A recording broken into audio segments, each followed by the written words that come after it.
Assalamualaikum warahmatullahi wabarakatuh. Yang terhormat Profesor Poppy Yaniwati MPD, yang terhormat Dr. In Supianti MPD, beserta rekan-rekan seperjuangan Bapak Ibu guru hebat Universitas Pasundan Magister Pendidikan Matematika.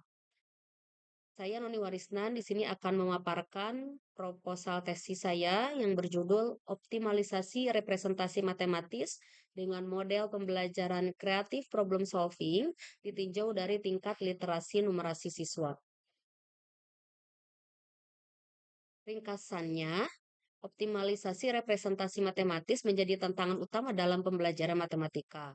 Tingkat literasi numerasi siswa yang beragam seringkali menjadi kendala dalam pencapaian hasil belajar yang optimal. Penelitian ini bertujuan untuk mengembangkan model kreatif problem solving atau kita singkat CPS yang dapat meningkatkan representasi matematis siswa dengan memperhatikan tingkat literasi numerasi mereka. Metode penelitian ini menggunakan pendekatan kuasi eksperimen dengan desain penelitian yaitu non-equivalent control group design. Kemudian subjek penelitiannya yaitu siswa sekolah menengah yang saya ambil adalah kelas 9 berdasarkan tingkat literasi numerasi mereka. Kemudian instrumen penelitian ini meliputi tes representasi matematis, angket literasi numerasi, dan wawancara secara mendalam. Kemudian luaran penelitian ini mencakup model CPS yang teruji efektivitasnya, artikel ilmiah terpublikasi, dan panduan implementasi untuk pendidik. Kata kunci dalam penelitian ini yaitu representasi matematis, model CPS, dan juga literasi numerasi. Latar belakang dalam penelitian ini yaitu dalam belajar matematika sebenarnya telah banyak upaya yang dilakukan oleh guru kelas untuk meningkatkan prestasi belajar. Namun usaha itu belum menunjukkan hasil yang optimal karena sejauh ini pendidikan kita masih didominasi oleh pandangan bahwa pengetahuannya merupakan fakta-fakta yang harus dihafal. Kelas masih berfokus kepada guru sebagai sumber utama pengetahuan. Kemudian ceramah menjadi pilihan utama metode pembelajaran atau yang lebih kita kenal adalah metode pengajaran konvensional. Nah, keberhasilan pembelajaran itu tergantung berbagai faktor, antara lain adalah metode, media, materi, siswa, guru, dan faktor-faktor yang lain yang terkait dengan pembelajaran. Pendidikan matematika memegang peranan penting dalam pengembangan kemampuan berpikir kritis, analitis, dan kreatif. Pendidikan matematika diharapkan tidak hanya melibatkan pengajaran konsep-konsep matematika secara konvensional, tetapi juga harus mempersiapkan siswa menghadapi tantangan dunia nyata yang melibatkan pemecahan masalah yang kreatif. Di sini NCTM 2000 menyatakan terdapat 5 standar yang mendeskripsikan keterkaitan pemahaman matematis dan kompetensi matematika yang hendaknya siswa ketahui dan dilakukan. Pemahaman, pengetahuan, dan keterampilan yang perlu dimiliki siswa tercakup dalam standar proses, yaitu kemampuan pemecahan masalah, penalaran, komunikasi, koneksi, dan yang terakhir adalah representasi. Tujuan pembelajaran matematika menurut Permendiknas nomor 22 tahun 2016, di situ ada poin 3 dan 4, memecahkan masalah yang meliputi kemampuan masalah, menyelesaikan model, dan menafsirkan solusi yang diperoleh. Serta yang poin 4, mengkomunikasikan gagasan dengan simbol, simbol, tabel, diagram, atau media lain untuk memperjelas keadaan masalah. Nah, atas dasar tujuan dua tersebut terlihat bahwa beberapa kemampuan yang harus dimiliki yaitu kemampuan dalam menampilkan simbol, tabel, diagram, atau media lain yang semuanya itu bertujuan untuk memperjelas masalah dan pada akhirnya digunakan untuk merancang model dalam pemecahan masalah dalam matematika. Nah, dalam hal ini, salah satu kemampuan matematis yang mencakup beberapa aspek tersebut adalah kemampuan representasi matematis. Kemampuan representasi matematis itu adalah salah satu kompetensi utama yang harus dimiliki siswa dalam pembelajaran matematika. Representasi matematis memungkinkan siswa untuk memahami, menggambarkan, dan menyelesaikan masalah matematika dengan berbagai cara seperti simbolik, visual, atau verbal. Nah, sementara itu, dalam konteks kurikulum merdeka, salah satu karakteristik utama kurikulum merdeka yang menunjang pemulihan pembelajaran menurut Kemendikbud tahun 2022 adalah perlunya memperdalam pembelajaran kompetensi dasar seperti literasi dan numerasi. Nah, pada World Economic Forum tahun 2015, ada 6 literasi dasar yang disepakati, yaitu literasi membaca dan menulis, literasi numerasi, literasi sains, literasi kebudayaan dan kewargaan, literasi finansial, dan yang terakhir literasi digital. Literasi numerasi merupakan salah satu 6 dari 6 literasi dasar yang kaitannya erat dengan kemampuan bernalar dan berpikir dalam pembelajaran matematika, serta sesuai dengan karakteristik kurikulum merdeka. Nah, kemampuan literasi numerasi ini menjadi salah satu fokus utama untuk mendukung pengembangan kompetensi siswa dalam menghadapi tantangan abad ke-21. Nah, berdasarkan Gerakan Literasi Nasional atau GLN tahun 2017, indikator kemampuan literasi numerasi itu mencakup satu, mampu menggunakan berbagai jenis angka dan simbol terkait dengan operasi matematika dasar untuk memecahkan masalah dalam kehidupan sehari-hari. Dua, dapat menganalisis informasi dalam berbagai bentuk, yaitu grafik, tabel, bagan, diagram, dan lain-lain. Tiga, menafsirkan hasil analisis guna memprediksi, merumuskan, dan mengambil keputusan. Nah, pada data hasil dari PISA di Indonesia itu mencapai 379 dengan skor rata-rata 487 berdasarkan hasil PISA tahun 2018. Nah, ini ternyata hal tersebut menunjukkan bahwa masih rendahnya kemampuan literasi numerasi pada peserta didik di Indonesia dan hanya naik 5 posisi di tahun 2022 dari tahun 2018. Begitu juga skor internasional di PISA tahun 2022, rata-rata turun 21 poin dan skor Indonesia turun 13 poin. Sehingga salah satu negara yang sedang berkembang, Indonesia juga telah mengangkat keterampilan literasi sebagai inisiatif utama yang harus diimplementasikan secara berkelanjutan. Nah, berdasarkan hal tersebut, di mana masih rendahnya kemampuan representasi matematis siswa dalam pembelajaran matematika, juga rendahnya tingkat literasi numerasi, peneliti mencari model yang bisa meningkatkan representasi matematis siswa. Ditinjau dari tingkat literasi numerasi. Yaitu di sini menggunakan model pembelajaran yang cocok, yaitu adalah CPS, Creative Problem Solving, karena saling keterkaitan dan berkesinambungan dengan kemampuan representasi matematis. Menurut Soimin, model CPS adalah suatu model pembelajaran yang melakukan pemusatan pada pengajaran dan keterampilan pemecahan masalah yang diikuti dengan penguatan keterampilan. Tidak hanya cara menghafal tanpa berpikir, keterampilan memecahkan masalah memperluas berpikir. Untuk itu, model CPS diharapkan ada pengaruh sehingga siswa dapat memecahkan masalah dengan cara yang kreatif dan tidak selalu bergantung kepada guru.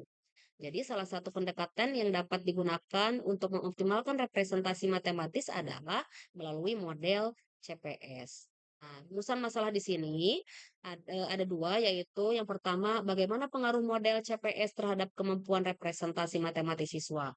Yang kedua, apakah ada perbedaan tingkat literasi numerasi siswa memoderasi pengaruh model CPS terhadap representasi matematis.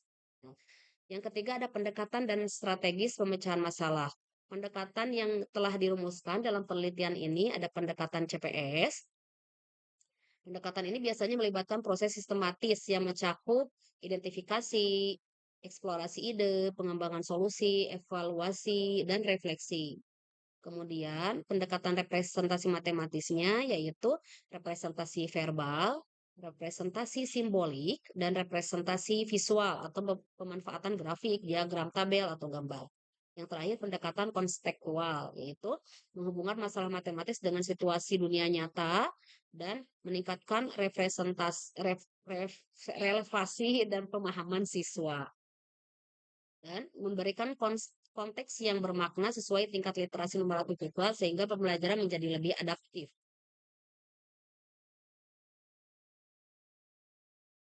Dengan tingkat literasi numerasi rendah. Integrasi kolaborasinya berbasis kelompok, kemudian memberikan kesempatan kepada siswa untuk berdiskusi dan mengkritisi solusi teman-temannya. Kemudian penggunaan media visual Kemudian penerapan model CPS itu memberikan masalah dunia nyata yang menantang untuk memotivasi siswa berpikir kritis dan kreatif. Memfasilitasi langkah-langkah penyelesaian masalah secara sistematis sesuai dengan model CPS. Kemudian evaluasi formatif dan reflektif. Definisi operasional di sini ada representasi matematis, yaitu kemampuan siswa untuk menggunakan berbagai cara seperti grafik, tabel, diagram, dan simbol untuk menggambarkan konsep matematika menurut NCTM tahun 2000. Kemudian ini ada model kreatif problem solving atau CPS, di mana model CPS ini merupakan suatu model pembelajaran yang menggunakan diskusi kelompok yang akan memicu keaktifan siswa pada proses pembelajaran dalam menyalurkan ide-ide yang dimiliki dalam memecahkan suatu masalah. Yang ketiga ada tingkat literasi numerasi. Tingkat literasi numerasi itu adalah kemampuan memahami, menggunakan, dan menafsirkan informasi matematika dalam konteks sehari-hari. Literasi numerasi pada penelitian ini berperan sebagai variabel moderator, di mana variabel moderator adalah variabel yang mempengaruhi kekuatan atau arah hubungan antara variabel independen atau penyebab dan variabel dependen, variabel akibat. Manfaat atau kegunaan penelitian ada bagi siswa, bagi guru, dan bagi sekolah. Bagi siswa, penelitian ini dapat meningkatkan literasi siswa, memberikan pengalaman baru mengenai representasi matematis dan pembelajaran CPS, mampu menerapkan konsep-konsep representasi matematis dalam pembelajaran. Bagi guru, memberikan informasi mengenai optimalisasi representasi matematis dengan model CPS ditinjau dari tingkat literasi numerasi, membantu siswa lebih paham bagaimana merepresentasikan suatu masalah dalam pembelajaran matematika. Bagi sekolah, diharapkan penelitian ini dapat memberikan informasi tentang kemampuan guru dalam memvariasikan bentuk pelayanan pembelajaran pada siswa, menjadi perbaikan proses pembelajaran dan peningkatan kualitas sekolah ke depannya, dan memperoleh metode pembelajaran yang memiliki keberpihakan kepada siswa secara lebih dibanding metode belajar yang lain. Studi literatur, yang pertama ada kajian teori berkenaan dengan kemampuan representasi matematis. Representasi matematis tadi sudah dijelaskan, yaitu cara siswa menyampaikan pemahaman mereka tentang konsep matematika melalui berbagai bentuk, seperti verbal, simbolik, visual, atau manipulatif. Kemampuan representasi matematis yang dikuasai baik oleh siswa akan membantu dalam mempelajari matematika, sehingga akan mempengaruhi hasil belajar. Rendahnya kemampuan representasi matematis siswa akan mengakibatkan rendahnya hasil belajar siswa pada mata pelajaran matematika. Nah, namun fakta di lapangan memperlihatkan representasi matematis berfungsi sebagai alat untuk menjembatani pemahaman abstrak dan konkret. Jenis-jenis representasi matematis, ada representasi verbal, simbolik, visual, fisik, atau manipulatif. Yang kedua ada model CPS. Nah, model ini terdiri dari beberapa tahapan. Ada menjelaskan, menghasilkan ide, mengembangkan, dan mengimplementasikan. Manfaat CPS dalam belajar matematika yang pertama meningkatkan kreativitas. Yang kedua, meningkatkan keterampilan pemecahan masalah dan yang terakhir mengembangkan representasi matematis. Menurut seorang peneliti, pendekatan pembelajaran CPS dianggap sebagai metode yang menjanjikan karena fokusnya pada pengajaran dan pengembangan keterampilan pemecahan masalah serta berpikir kreatif. Proses CPS mencakup langkah-langkah seperti menetapkan tujuan, mengumpulkan informasi, mengidentifikasi masalah, menghasilkan ide, mencari solusi, dan mencapai kesepakatan. CPS adalah pembelajaran yang melibatkan semua kegiatan siswa secara penuh. Guru hanya sebagai fasilitator. Pembelajaran ini membiasakan siswa untuk melakukan pengamatan, memaparkan ide-ide, menghubungkan dengan pengetahuan sebelumnya atau dengan materi pelajaran yang lain, dan berusaha sendiri menemukan solusi permasalahan dari berbagai informasi, baik dari lingkungan, buku, internet, maupun dari dokumen-dokumen yang lain.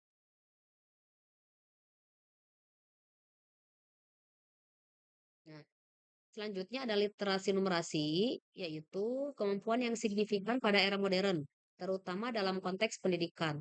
Literasi numerasi penting dikembangkan pada dunia pendidikan, khususnya Indonesia. Sejalan dengan pendapat Widya Stuti dan Kurniasih bahwa pengembangan literasi numerasi harus beriringan penting dilakukan dengan mengintegrasikan pada pendidikan di Indonesia untuk memperbaiki kemampuan tersebut bagi siswa.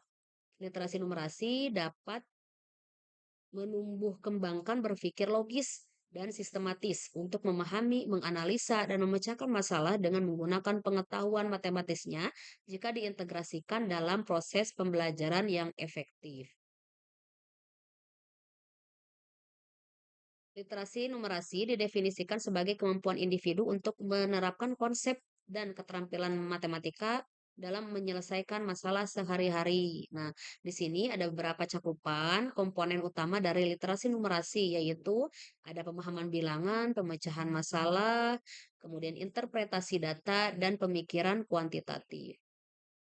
Literasi numerasi adalah pengetahuan dan kecakapan untuk yang pertama menggunakan berbagai bilangan dan simbol yang terkait dengan matematika dasar untuk memecahkan masalah praktis dalam berbagai konteks kehidupan sehari-hari, menganalisis informasi yang ditampilkan di dalam berbagai bentuk, grafik, tabel, bagan, dan lain sebagainya, dan menggunakan interpretasi hasil analisis tersebut untuk memprediksi dan mengambil kesimpulan dan keputusan.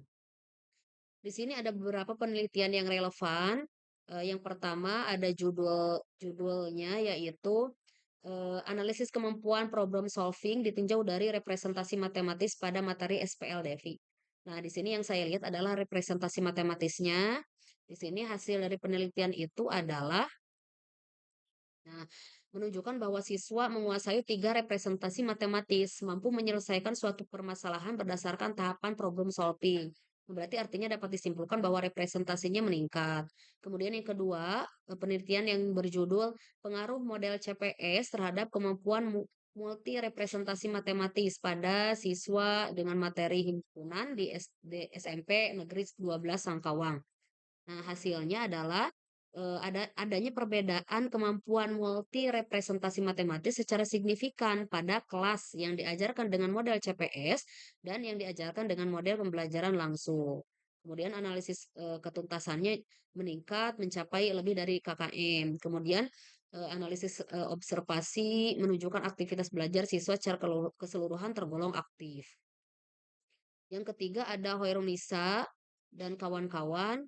eh, Analisis kemampuan literasi numerasi siswa SMP pada era belajar merdeka. Nah, di sini hasilnya adalah menafsirkan hasil analisis guna memprediksi, merumuskan, dan mengambil keputusan. Teknik analisis di sini berarti kemampuan literasi numerasi siswa SMP merdeka meningkat pada tingkat rendah sebesar 37%. Kemudian penelitian selanjutnya adalah kemampuan literasi numerasi siswa SMP Negeri 1 Galik kelas 8. Di sini hasilnya adalah menunjukkan bahwa kemampuan menganalisis informasi dari gambar, tabel, grafik, dan lain-lain mencapai 29,75%, simbol sampai 38%, kemampuan menggunakan konsep itu 18%. Nah, pencapaian ketiga indikator literasi berhitung masih dalam kategori kurang baik. Tapi artinya berarti si peneliti sudah menggunakan kemampuan literasi numerasinya dalam penelitian tersebut. Kemudian penelitian yang berjudul Analisis Numerasi Matematis Siswa SMP, di sini hasilnya adalah eh, keseluruhan siswa literasi numerasi siswa dari uji instrumen tes didapat 16 siswa dari 32 siswa dengan presentasi 50% sudah mencapai kriteria ketercapaian tujuan pembelajaran. Nah, kemudian artinya berarti sudah mencapai sesuai dengan ketercapaian tujuan pembelajaran tersebut. Yang terakhir ada penelitian yang berjudul perbandingan model CPS dan TT dengan tipe think talk right berbentuk GeoGebra. Nah, di sini hasilnya adalah siswa menunjukkan bahwa pembelajaran CPS memberikan pengaruh positif yang signifikan terhadap peningkatan kemampuan berpikir kritis siswa. Kemudian ada state of the art dan kebanggaan. Keunggulan penelitian ini terletak pada integrasi pendekatan CPS dengan diferensiasi tingkat literasi numerasi. Kebaruan penelitian meliputi pengembangan model CPS yang spesifik untuk pembelajaran matematika dengan memperhatikan aspek literasi numerasi. Kemudian kerangka berpikir, penelitian ini berangkat dari kesenjangan antara harapan kurikulum dengan kemampuan aktual siswa dalam representasi matematis. CPS dipilih sebagai pendekatan untuk meningkatkan kemampuan ini dengan memanfaatkan potensi kreativitas siswa. Operasional variabel. Operasional variabel di sini ada variabel dependen yaitu kemampuan representasi matematis, variabel independen yaitu model CPS, dan variabel moderator adalah tingkat literasi numerasi. Hipotesisnya ada hipotesis nol, tidak ada perbedaan signifikan rata-rata kemampuan representasi matematis antara kelompok kontrol dan eksperimen ditinjau dari tingkat literasi numerasi. Salah satunya adalah ada perbedaan signifikan rata-rata kemampuan representasi matematis antara kelompok kontrol dan eksperimen ditinjau dari tingkat literasi numerasi. Dari sini berarti kelompok kontrolnya itu adalah kelas dengan metode konvensional, sedangkan kelompok eksperimennya adalah kelas dengan metode CPS.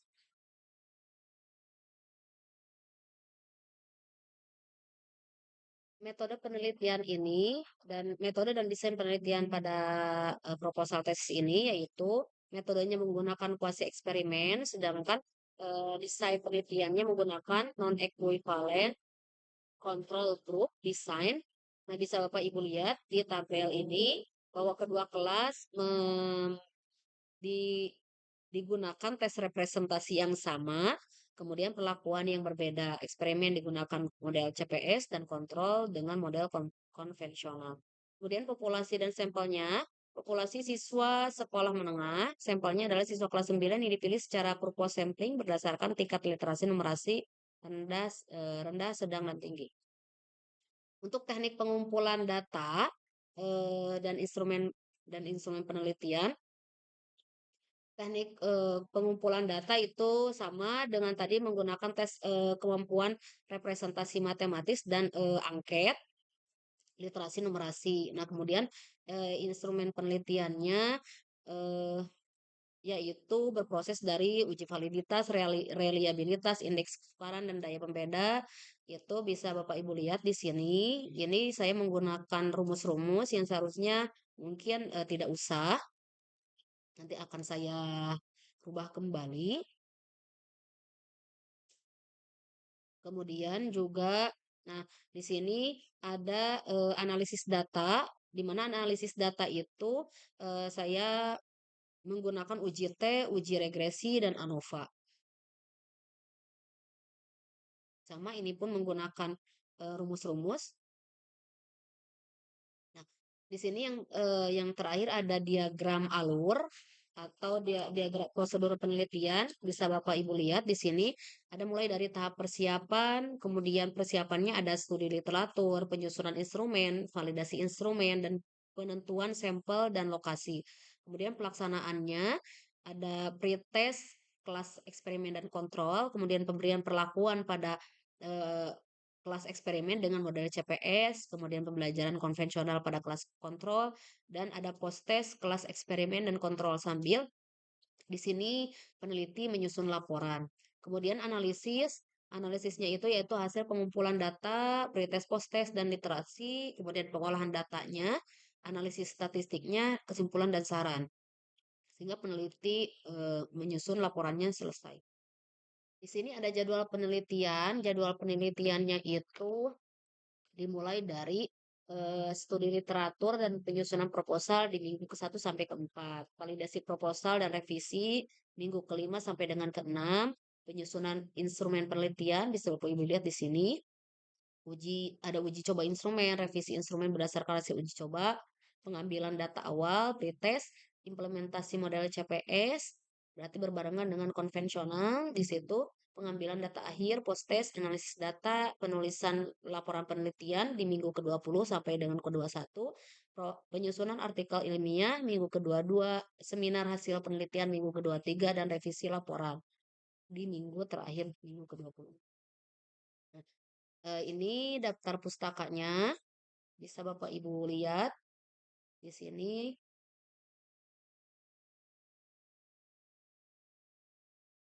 Eh, ke bawahnya tidak menggunakan aturan. Saya menggunakan sampai sini saja, sampai Zulfikar.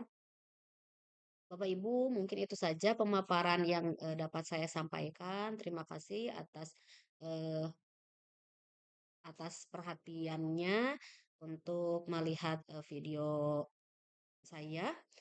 Kritik dan saran yang membangun, mudah-mudahan dapat memperbaiki proposal tesis yang saya susun. Sekali lagi, terima kasih atas perhatiannya. Mohon maaf apabila ada salah-salah kata. Wabillahi taufiq walhidayah. Wassalamualaikum warahmatullahi wabarakatuh.